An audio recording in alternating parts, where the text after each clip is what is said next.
Hey everyone, Lance from DET Study. Today I'm going to walk you through the simple steps of how to use your phone and set it up as a second camera while taking the test. To begin with, you need two things. You need your phone, and you need something heavy like a mug to lean it against.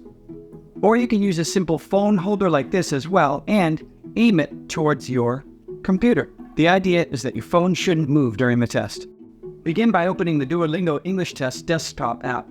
Then, use your phone to scan the QR code displayed on your computer screen. It's a simple step that ensures everything syncs up correctly. And be sure your phone is fully charged. Make sure to put your phone on Do Not Disturb mode.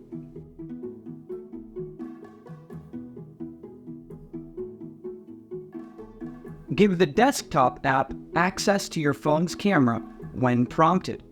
Position your phone against the heavy object near your computer.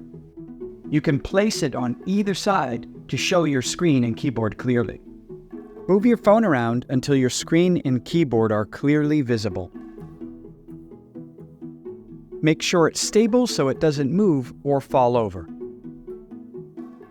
And there you have it. Now you're ready to proceed with the test. If you have any questions, leave them in the comment and I'll be sure to respond and help you out. You can also get in touch with the official Duolingo English Test support team as well.